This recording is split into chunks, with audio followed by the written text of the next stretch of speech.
como estão nossas investigações, nossas pesquisas por aqui, então, do nosso laboratório. Vou começar aqui.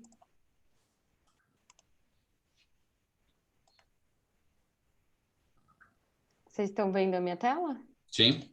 Sim? Tá.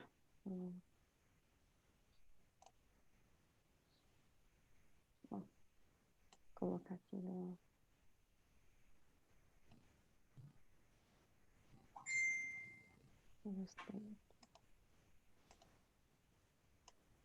Ótimo. Bom, então vamos lá. Se vocês quiserem me interromper para fazer algumas perguntas ou deixar para o final, fiquem à vontade, tá bom? O professor Capello já me apresentou, então, né? Atualmente eu trabalho no Laboratório de Neuroproteômica aqui da Universidade Estadual de Campinas, no Brasil. Ana, desculpe que interrompa. Nós estamos a ver a súa presentação non é no modo completo de ecrã, é no modo que você deve estar a ver aí ao pasar. Será que consigo pôr en modo... Ah, tá. Só um minutinho. Deixa eu ver. Foi para o modo apresentação? Não.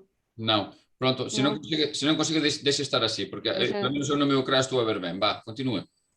Não, posso... Deixa eu ver se eu consigo Eu acho que ten que mudar. ir, non me lembro moito ben como era, acho que ten que ir mesmo a donde estaba antes, ao pé de... Aqui? Non, a versión completa. Saia da versión a presentación. É. Agora, se eu non estou enganado, ten que ir... Era design, non era, Carlos? Sim. Que era... Apresentação de slides. Não, tem apresentação que de ir à slide. apresentação de slides, tem que ir à apresentação... Não, tem que voltar a sair. Não. Sai outra vez. Uhum. Vale acima onde diz apresentação de slides. Ah, aqui. Aí, isso. Ok. Agora, como... Configurar a apresentação de slides. Ah. E agora é a segunda. Apresentação Apresentada por uma pessoa. Exato. Ah, tá. Ok. Feito. Assim? E Certo? agora está ótimo. Obrigado, doutor Santos. Obrigada. Então vamos lá. Qualquer coisa vocês podem me interromper.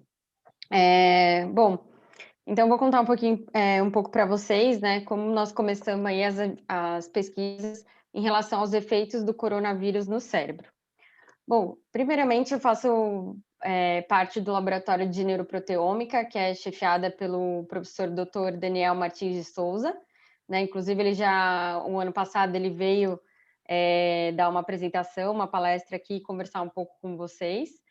E o nosso laboratório de neuroproteômica, nós estudamos as bases moleculares da esquizofrenia, né?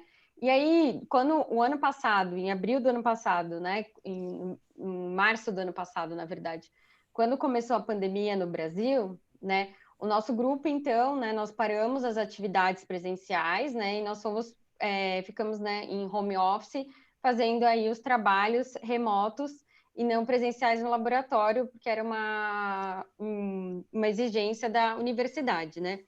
E o nosso grupo, né, como todos são neurocientistas, né, nós começamos então a fazer uma discussão informal, né, sobre o que estava acontecendo com os pacientes infectados pelo SARS-CoV-2.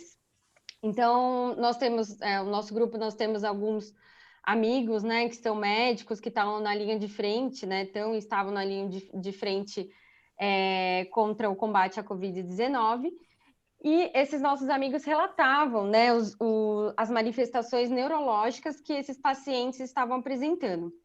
E aí o nosso grupo, de uma forma informal, né, nós começamos a discutir, então, trazer alguns trabalhos, alguns papers, e a discutir o que estava acontecendo, né, quais eram esses efeitos, essas manifestações neurológicas que os pacientes infectados com SARS-CoV-2 apresentavam, né. Então, assim, no primeiro momento, né, tinham se relatado que 30% desses pacientes infectados apresentavam sintomas neurológicos, né, como dor de cabeça, perda de olfato, perda de paladar, algumas outras manifestações como confusões mentais e chegando até a casos de encefalite. E aí, diante disso, então, no grupo a gente começou a surgir o questionamento, né? A gente teve uma discussão, né, para tentar entender o que o coronavírus faz no cérebro, né? A gente tinha uma discussão muito grande, que acredito que todos os neurocientistas pensam a respeito disso, né? Era se o novo coronavírus, se ele tinha capacidade de chegar até o cérebro, né? Isso era uma discussão que a gente tinha sempre no laboratório. Se ele era capaz de chegar até o cérebro, como ele fazia para chegar, qual que era a via de acesso desse vírus e quais seriam os possíveis danos neurológicos ocasionados pelo vírus. Então, essas discussões, elas começaram a ficar mais intensas, e foi aí, então, que quando nós decidimos, né, através das ferramentas que nós temos no laboratório, que no laboratório, para estudar as bases moleculares da esquizofrenia, nós temos modelos in vitro que são através de células-troncos, que nós conseguimos diferenciar essas células-troncos em neurônios, oligodendrócitos e astrócitos, e também nós temos linhagens celulares que ajudam a entender aí mecanismos celulares relacionados ao cérebro. Então, diante disso, pensando em todos aqueles questionamentos, né, quais eram os efeitos do vírus no cérebro, e diante da ferramenta, né, desses modelos in vitro que nós temos, e também da ferramenta que nós usamos, que é a proteômica, essas duas ferramentas são bem valiosas e conseguem aí nos ajudar, né, a entender qual que seria o efeito do coronavírus nas células do cérebro, né, das células do sistema nervoso central. Então, no laboratório, né, como o laboratório de neuroproteômica, né, que é uma técnica que você avalia quais são as proteínas que estão, você identifica, né, em proteínas que estão diferencialmente expressas em determinada amostra, que pode ser um fluido, pode ser um cérebro, pode ser células, e aí a gente consegue ver, né, um screen dessas proteínas e ver quais são os mecanismos que estão alterados aí em determinadas doenças ou determinados tratamentos e em diferentes condições. Bom, e para isso, então, a gente se uniu à força-tarefa da Unicamp, a força-tarefa, então, ela foram vários grupos de pesquisadores que se uniram e para conseguir pesquisar aí o efeito do coronavírus em vários sistemas do corpo, né? O professor do Dr. José Modena, então, ele é virologista e o professor ele tem um laboratório, né, de nível 3 de segurança, que é o laboratório que nós usamos para fazer a manipulação do vírus. E o professor José Modena, junto com o seu grupo, então, eles abriram as portas para nos ajudar a pesquisar, então, os efeitos do coronavírus nos astrócitos, nos neurônios e em outras células também do cérebro. Então, primeiramente, a gente conseguiu aí unir esforços de aproximadamente 80 pesquisadores para conseguir, né, identificar quais são os efeitos do SARS-CoV-2 aí no cérebro. E esse é o nosso pré-print, né, que está em avaliação. E aí nós estamos aí, então, nós continuamos aí a investigar, né, os efeitos do SARS-CoV-2. Bom, então, para começar, né, nós começamos, o questionamento, então, foi o que o coronavírus faz no cérebro, né? Então, o grupo da doutora Clarice Assuda, aqui da Unicamp também, eles fizeram uma avaliação através da ressonância magnética funcional de 81 pacientes que estavam positivos para a Covid-19, mas que apresentavam sintomas leves a médios, sem precisar de hospitalização. E eles fizeram essa ressonância magnética funcional nesses pacientes, e eles observaram que os pacientes infectados pelo SARS-CoV-2 apresentavam alterações na espessura cortical de algumas regiões do cérebro. Além disso, o grupo da doutora Clarissa, eles também avaliaram, fizeram testes para ver quais eram as alterações neurológicas apresentadas por esses pacientes. E através de protocolos, né, de avaliações de ansiedade, depressão e memória lógica, eles observaram que os pacientes positivos para SARS-CoV-2, eles apresentaram um aumento no índice de ansiedade, um aumento no índice de depressão e eles apresentavam também problemas nas funções cognitivas, eles apresentavam um déficit cognitivo em relação aos pacientes saudáveis. Passando então a entender, bom, esses pacientes eles estão apresentando alterações no cérebro, né? Eles estão apresentando manifestações neurológicas, né, relacionadas à ansiedade, à depressão e à cognição. Nós vamos então entender se o coronavírus ele estava presente no cérebro de pacientes que morreram devido à Covid-19. Então, para isso, o estudo contou com a colaboração do pessoal da Universidade de São Paulo, de Ribeirão Preto, que é a USP aqui a Universidade do Brasil, e nós, através de autópsias, né, através dessa autópsia endonasal de 26 pacientes, nós conseguimos observar que sim, que o vírus estava presente no cérebro de 5 desses 26 pacientes. E além disso, nós observamos que o vírus ele estava mais presente nos astrócitos. Então, aqui nessa imagem, né, de imunofluorescência, a gente consegue ver em vermelho a marcação de GFAP, que é uma marcação característica aí dos astrócitos, em verde a marcação para o vírus, né, para SARS-CoV-2, a spike SARS-CoV-2, e aqui em roxo, lilás, a marcação da dupla fita de RNA. Então, a gente consegue ver que teve uma localização, que o vírus se colocalizou com os astrócitos, indicando aí também uma possível replicação ainda desse vírus, né? Então, nós vimos que sim, que o vírus estava presente no cérebro de alguns pacientes e predominantemente nos astrócitos. Então, aqui a descrição dos 5 casos, né, que nós observamos o vírus colocalizado com os astrócitos. E quando nós avaliamos, né, também o cérebro desses pacientes, desses 26 pacientes, através da carga viral, por PCR o PCR de tempo real, né, real time, nós vimos também que houve um aumento, né, da carga viral no cérebro desses pacientes quando comparado com pacientes controles, né, pacientes saudáveis. Então, nós vimos a presença do vírus, vimos no total de células, né, nós vimos... Desculpa, vocês estão me ouvindo? Sim, sim. Sim, tá. Então, nós vemos a presença aí, né, de células, no total, de 37% de células deram positivos aí para SARS-CoV-2, e dentre essas células, a maioria, então, eram astrócitos. Aí, aproximadamente 70% das células positivas para SARS-CoV-2 eram astrócitos. Aqui a gente fez também a marcação, né, para NEO-N, que é uma marcação característica aí de neurônios, e a marcação para IBA1, que é uma marcação característica para microglia. E nós vimos que não há uma colocalização, né, dessa marcação para neurônio com a marcação para o vírus, né? Então, quando você dá quando você junta essas imagens, não tem uma colocalização tão clara, igual acontece com os astrócitos, né?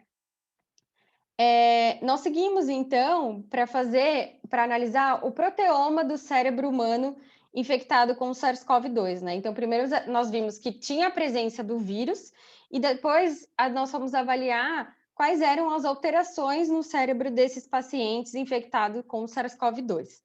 E aí, juntamente com o Dr. Paulo Saldiva, que é o patologista aqui da Universidade de São Paulo, um patologista muito importante aqui para as pesquisas brasileiras, ele nos ajudou com as autópsias, né? Ele que realizou as autópsias. E aí nós vimos, né, que as proteínas alteradas no proteoma do cérebro humano infectado com SARS-CoV-2 estavam mais relacionadas com os astrócitos. Então, reafirmando o que nós tínhamos visto na técnica de imunofluorescência. Então, que o vírus estava infectando e alterando mais proteínas relacionadas com o astrócito. Além disso, também, no proteoma do cérebro humano infectado com SARS-CoV-2, nós identificamos 539 proteínas up-regulated e 117 down-regulated. E essas proteínas, elas estão mais relacionadas com processos de metabolismo celular, como, por exemplo, a glicólise, metabolismo de carbono, via da pentose fosfato, metabolismo de piruvato, como vocês podem ver aqui nessa parte da imagem da esquerda, né? E também, além disso, nós vimos proteínas que estão relacionadas com doenças neurodegenerativas, como proteínas relacionadas com Alzheimer, Parkinson e doença de Huntington também.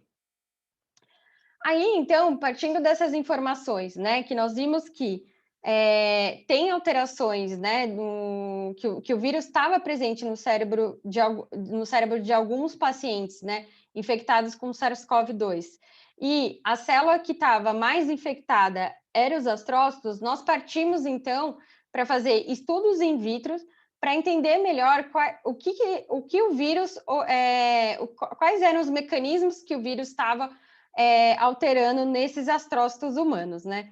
Então, para isso, nós utilizamos um cultivo celular de astrócitos humanos, que é uma ferramenta que a gente já tem no laboratório, e nós infectamos esses astrócitos por 24 horas para entender quais são os mecanismos alterados após a infecção. E aí nós observamos, né, primeiramente a gente fez, né, uma imunofluorescência, eu junto com a ajuda do Dr. Flávio Veras, né, ele executou essa parte de imunofluorescência. Nós realizamos, então, essa técnica para avaliar, né, se o vírus estava infectando os astrócitos e se ele estava se replicando nesses astrócitos. E nós vimos que sim. Então, nós observamos aqui em vermelho, né, a marcação para GFAP, que é uma marcação aí característica dos astrócitos. Em verde, nós fizemos uma marcação para o vírus, né, para a proteína spike de SARS-CoV-2. E aqui em lilás, nós fizemos uma marcação para a dupla fita de RNA do vírus. Então, nós vimos que o vírus está presente nos astrócitos, né, quando a gente faz aqui a junção dessas imagens, é possível observar, então, que o vírus ele infecta os astrócitos e possivelmente tem uma replicação aqui que a gente consegue ver em roxo, em lilás, né, que tem uma replicação, enfim, desse vírus também. Além disso, aí nós fomos, então, para investigar, né? Bom, esse vírus, ele está infectando os astrócitos, né? E a gente foi ver qual que era o pico de infecção e como que estava, se esse vírus, ele estava matando os astrócitos ou não. E aí nós vimos que o pico de infecção desses... Acho que tem algum... Nós vimos que o pico de infecção desses astrócitos é 48 horas. Lembrando que isso é um modelo in vitro, né? Um modelo de cultivo celular, né? Em laboratório. Então, nós vimos que o pico de infecção é em 48 horas, aqui como a gente pode ver nas imagens, e no gráfico aqui à esquerda. E a partir de 48 horas, esse astrócito ele começa a reduzir a sua viabilidade celular. Bom, aí nós partimos então para entender, né, que nós observamos, bom, os astrócitos eles podem ser infectados pelo SARS-CoV-2, esse vírus ele se replica, o pico de replicação dele é em 48 horas, a partir disso ele começa a reduzir a sua viabilidade celular. E aí nós vamos entender como que esse vírus ele estava entrando nos astrócitos. Se a via de infecção era via a ACE2, né, ou se era via o receptor de neuropilina. Então, uma das questões, né, que fez a gente levantar esse questionamento foi que na época, né, que foi por volta de julho, agosto do ano passado, um grupo do Reino Unido e da Alemanha eles começaram a investigar, né, que o tropismo do vírus ele não estava diretamente relacionado com a expressão do ACE2 em determinados órgãos. Então, eles observaram que tinham diversos órgãos que eles poderiam ser infectados, apresentavam uma alta carga viral e não expressavam tanto o receptor ACE2.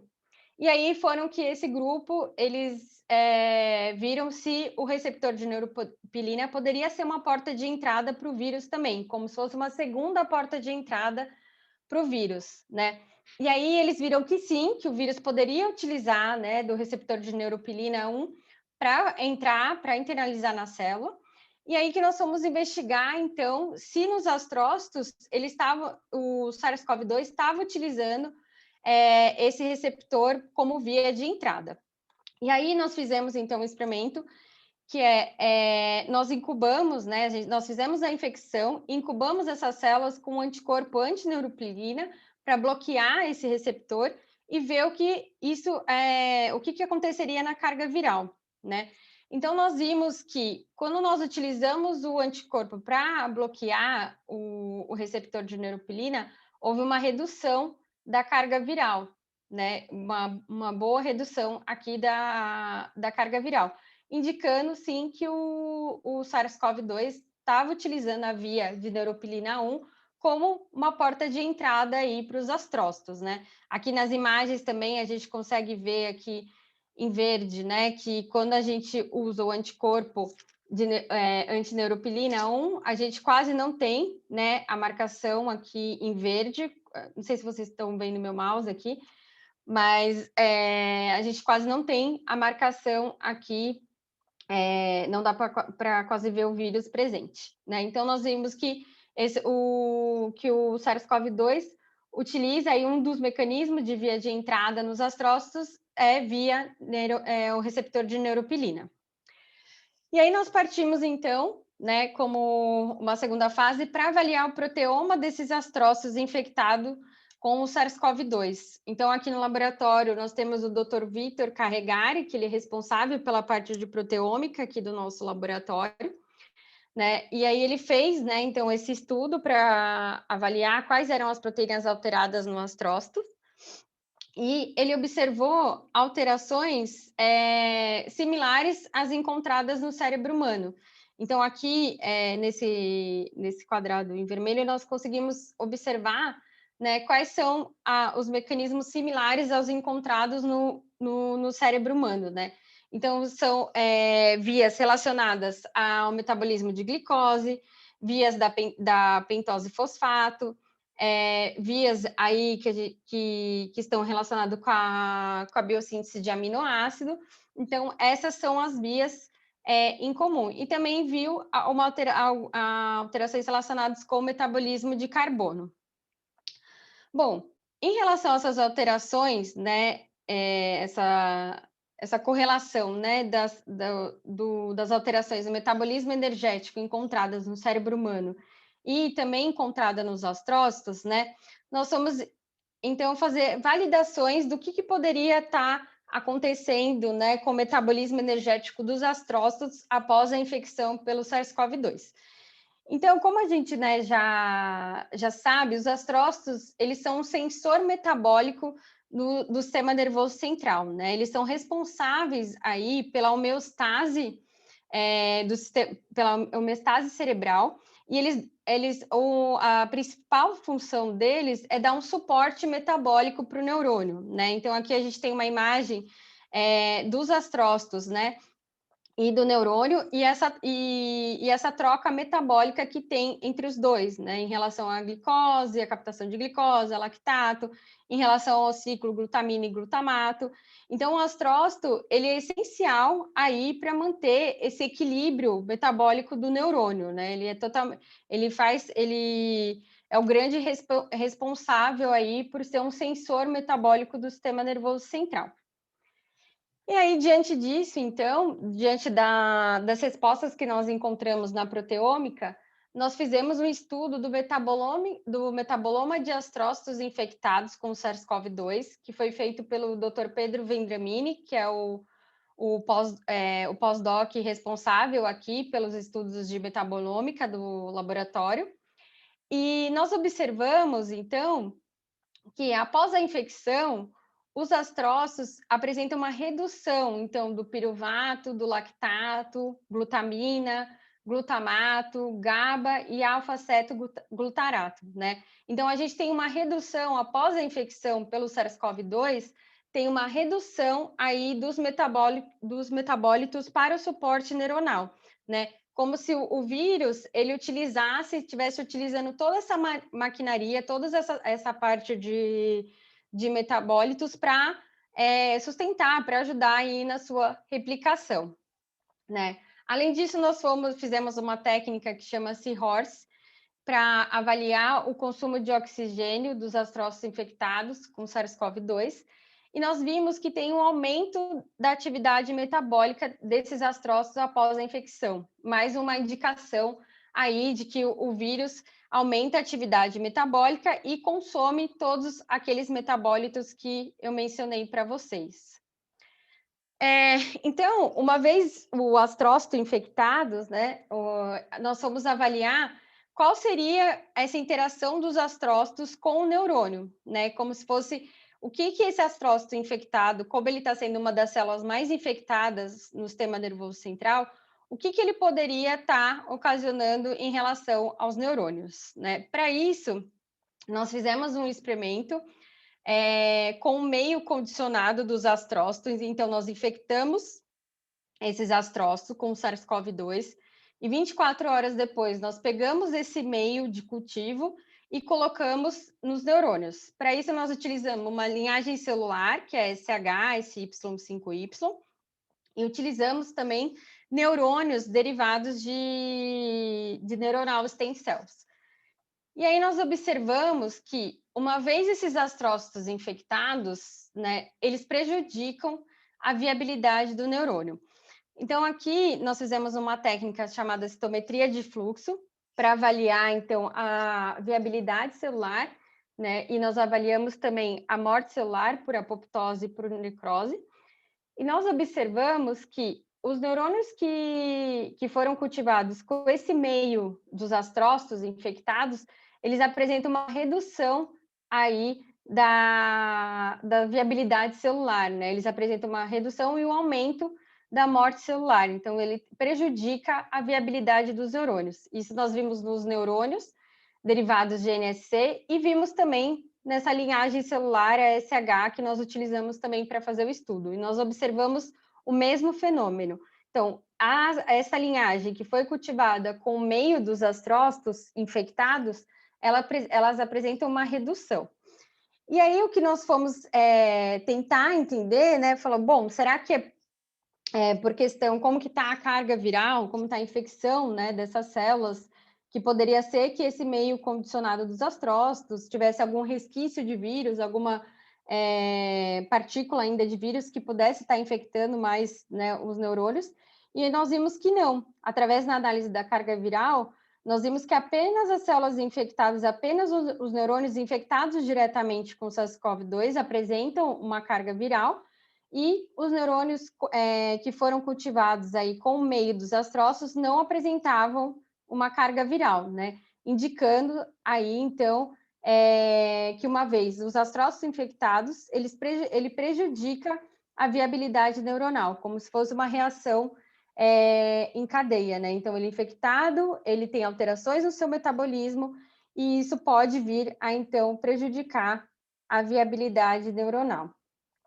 Bom, então, o que nós chegamos de conclusões, né, no nosso trabalho até o momento foi que o vírus ele causa alterações na espessura cortical, e isso prejudica o desempenho neurológico dos pacientes, causando aí o aumento nos índices de ansiedade, depressão e prejuízos cognitivos. Além disso, nós observamos que o coronavírus ele é capaz de chegar até o cérebro e ele é capaz de infectar mais os astrócitos. Como esse vírus chega até o cérebro, isso a gente ainda não sabe, isso acho que é uma questão que eu acho que todos os neurocientistas do mundo, né, estão bem interessados em investigar entender como esse vírus chega até o cérebro. Nós vimos que o vírus ele é capaz de alterar a atividade metabólica dos astrócitos, e uma vez esses astrócitos infectados, eles prejudicam a viabilidade do neurônio, levando aí a uma morte neuronal. Bom, então esses resultados são os resultados da nossa pesquisa, até agora do Laboratório de Neuroproteômica, que foi financiado aí pelas agências de fomento aqui do Brasil, né? Queria agradecer a todas as agências envolvidas aqui. Esse trabalho ele foi liderado, né, por mim, pelo Vitor e pelo Dr. Flávio Veras. Foi um trabalho aí que demandou de bastante ajuda, de bastante cientistas, né, para a gente conseguir fazer esse trabalho num curto tempo. E também agradecer, né, o Dr. Tiago, o Dr. Marcelo Mora, a doutora Clarissa Yassuda e o Dr. Daniel, que foram aí os idealizadores também desse estudo, né? Então, foi um estudo a curto prazo, né, que nós conseguimos algumas conclusões bem rápidas, mas que exigiu aí uma força-tarefa de diversos pesquisadores, né? Então, queria agradecer, obrigada pelo convite, professor Capello, e estou aberta às perguntas para a gente discutir melhor esses resultados.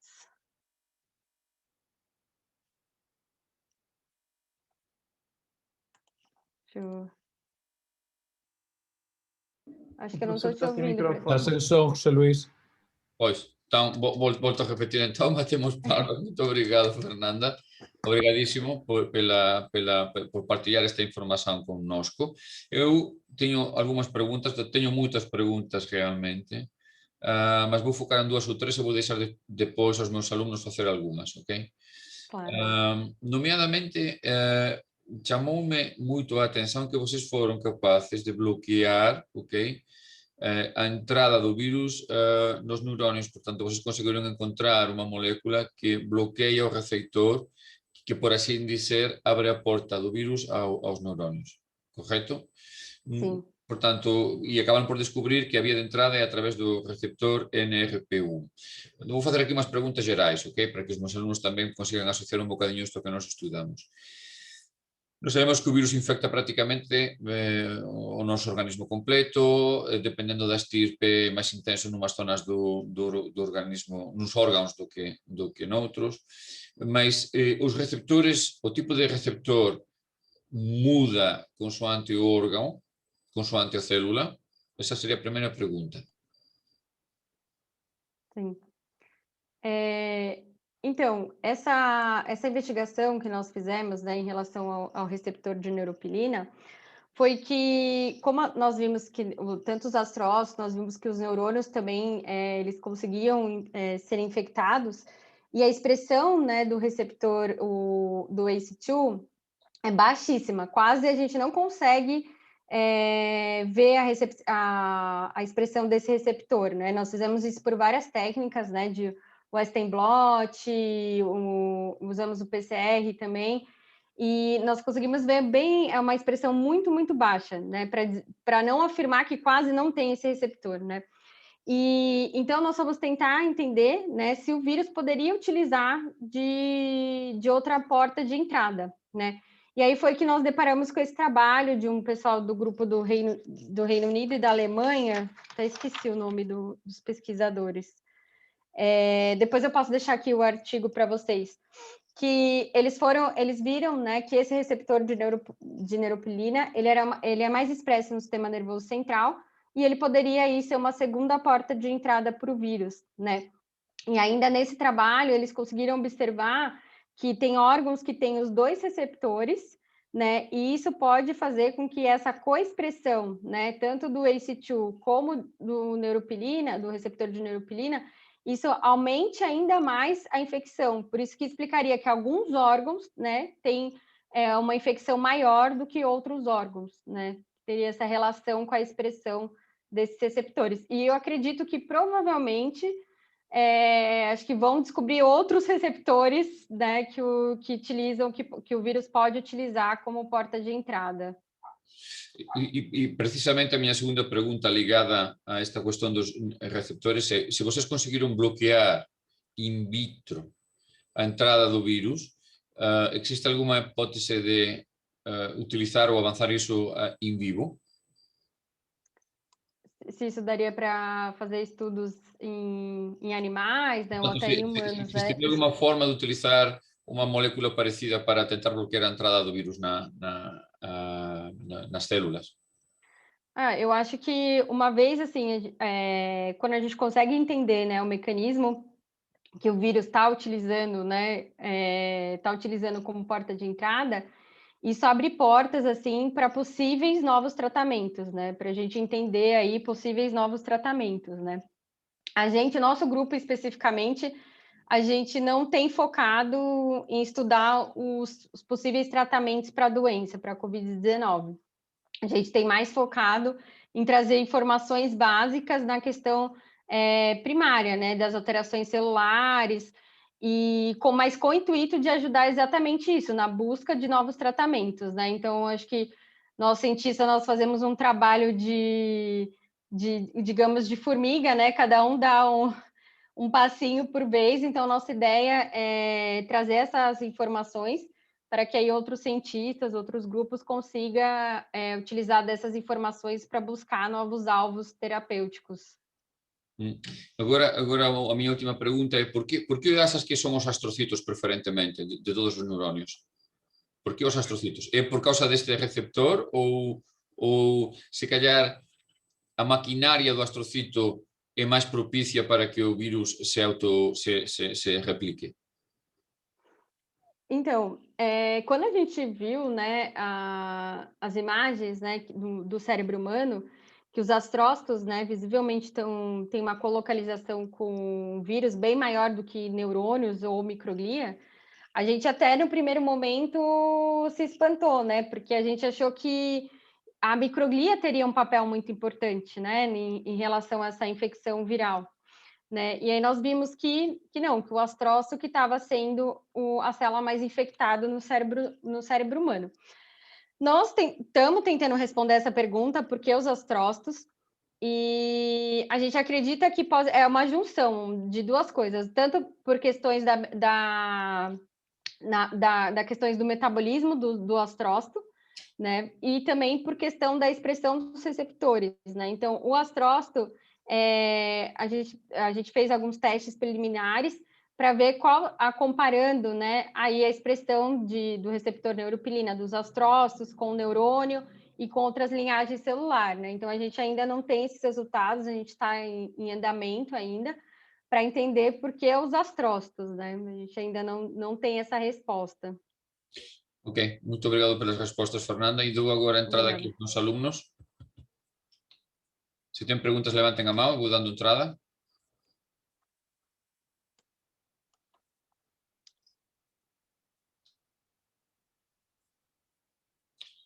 Então, parece que fuiste moito asertiva na presentação, não é?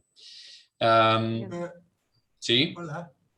Olá, boa tarde. Eu não sou aluno, mas pronto, Mas não sei se posso fazer. pode na mesma? Não sei. Força. Pois. Olha, muito obrigado pela essa sua apresentação, foi muito interessante, gostei imenso e nós não trabalhamos tanto nestas coisas, mas estamos mais interessados, claro, por causa da própria doença disso tudo. O que me interessa aqui, e é achei muito interessante, muito para se esclarecer, porque já se sabe, e já tinha assistido a algumas conferências, que o vírus afeta o cérebro. E nesta sua apresentação, acho que mencionava que se formavam algumas proteínas que são típicas lá do Alzheimer, do Parkinson, e não sei se me pode dar respostas, se acham que talvez pode acontecer uma coisa mais desastrosa, mais catastrófica, isso é que o próprio vírus inicia doença tipo Alzheimer, ou que mudanças ficam mais permanentes, se você já tem alguma indicação para isto, ou se conhecem outros vírus ou outras doenças que podem provocar mesma resposta no cérebro, só para comparar que talvez o cérebro depois pode recuperar sem estes danos, sem esses problemas. Obrigada, professor, pelas perguntas. Excelente pergunta. Isso é uma questão que a gente vem discutindo, né, aqui no grupo. quando a gente viu o proteoma, tanto do cérebro humano, né, quanto dos astrócitos, que a gente viu proteínas relacionadas a doenças neurodegenerativas, né, isso foi uma questão, né, que nós levantamos, né. O grupo da doutora Clarissa, que foi o grupo que fez a parte da ressonância magnética funcional e viu as alterações desses pacientes, né, viu os problemas cognitivos que esses pacientes apresentam, o grupo dela, eles vão acompanhar, né, esses pacientes pelos próximos 3 anos, né? Então, agora acredito que nesse próximo ano eles já comecem, retornem as avaliações neurológicas e retornem as avaliações por ressonância magnética funcional, para entender se essas alterações elas são reversíveis ou não. Nós esperamos que sim, que sejam reversíveis, né, que essas alterações seja apenas a curto prazo, e a gente não sabe ainda, né, quais vão ser as alterações que esses pacientes vão levar a longo prazo, né? Então, a gente não sabe se, por exemplo, um paciente que já tem uma predisposição genética até a desenvolver uma doença neurodegenerativa, né? Uma vez ele infectado pelo SARS-CoV-2, se isso pode gerar alguma resposta ou não, né? Se isso pode acelerar ou não a doença, né? A gente espera realmente que não ocasione essas alterações, e eu acho que a gente usa também todo esse questionamento, principalmente para a população brasileira, né, para a gente se cuidar mais, né, porque a gente não sabe quais vão ser as consequências dessa infecção, né. Então, às vezes tem algumas pessoas que falam, é só uma gripezinha, uma gripe leve, né, não tem não tem, né, um cuidado. Então acho que é importante alertar, né, essas pessoas, porque a gente não sabe quais serão essas consequências, né, se isso pode aumentar aí os índices de doenças psiquiátricas, de doenças neurodegenerativas, a gente não sabe quais serão essas consequências, né. E, então, deixa-me lá só perguntar, será que vocês conhecem mais alguma doença, pode ser doença viral ou bacteriana, talvez uma espécie de meningite, encefalite, que produz o mesmo tipo de resposta, que pode aumentar a concentração destas proteínas do Alzheimer e do Parkinson? Sim, a gente tem o Zika vírus, né? O Zika vírus, a gente está até fazendo um estudo comparativo, mas o Zika vírus, ele tem um neurotropismo maior do que o SARS-CoV-2, né? Então, o Zika vírus, ele infecta, né, mais os neurônios do que o SARS-CoV-2. E nós estamos fazendo uma comparação agora da proteômica, né, do proteoma dos astrócitos infectados com o Zika e com o SARS-CoV-2, para a gente entender e fazer essa comparação entre esses dois vírus. Zika é relativamente nova no Brasil, ela chegou da África só em 2015 ou 2016, uma coisa assim. Isso, a gente tem o Zika brasileiro e o Zika africano.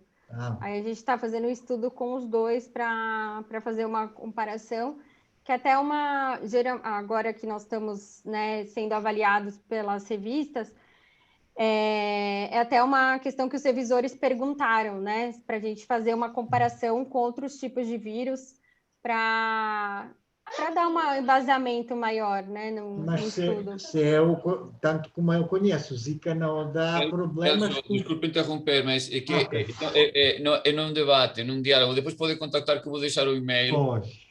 Portanto, nós tivemos aqui a doutora Irasuda dando a segunda ronda de dados e ela, infelizmente, contou-nos que algumas pessoas que tinham antecedentes na família para ter, por exemplo, Alzheimer ou para ter, por exemplo, epilepsia, mas que nunca tinham desenvolvido, depois de apanhar o vírus, desenvolveram.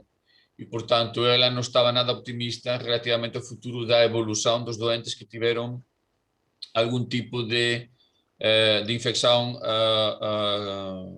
de Covid com uma agravante no cérebro. Portanto, aqueles que têm tido um Covid com uma forte presença no cérebro, pronto, ainda uma incógnita, mas ela não se mostrou muito positiva. E, aliás, ela própria teve Covid e ela própria reconhece que o seu QI diminuiu 30%. Obrigado, ok?